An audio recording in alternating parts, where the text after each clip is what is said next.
दख्खनचा राजा श्री ज्योतिबा देवाच्या मंदिरातील वर्षभरातील धार्मिक कर्मांमध्ये देवाला मार्गशीर्ष महिन्यात देवाची महापूजा बांधून अर्पण केल्या जाणाऱ्या 56 भोग नैवेद्याला विशेष महत्त्व आहे.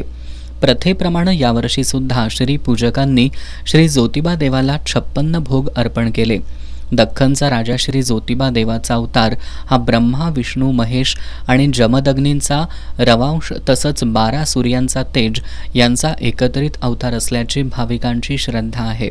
अशा आपल्या राजाविषयी कृतज्ञता म्हणून मार्गशीर्ष महिन्यात महापूजा बांधून 56 भोग नैवेद्य अर्पण केला जातो.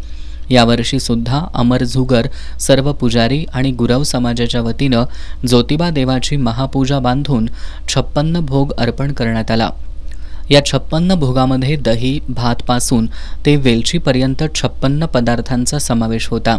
या नैवेद्यामध्ये 56 पदार्थच का, यशोदा माता भगवान श्रीकृष्णाला दिवसभरात 8 वेळा भोजन देत होत्या, पण गोवर्धन पर्वत उचलला त्यावेळी श्रीकृष्ण 7 दिवस उपाशी होते.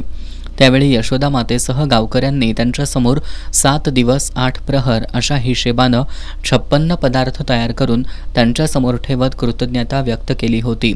याचप्रमाणे अन्य आपल्या इष्ट देवतांना 56 भोग अर्पण करण्याची प्रथा आहे. यानुसार श्री ज्योतिबा देवाचे श्रीपूजक आणि भाविकांकडून दरवर्षीप्रमाणे मार्गशीर्ष महिन्याचे औचित्य साधून देवाला 56 भोग अर्पण कृतज्ञता व्यक्त करण्यात आली. श्री ज्योतिबा देवाला 56 भोग अर्पण केल्यानंतर प्रसाद म्हणून भाविकांना त्याचं वाटप करण्यात आलं.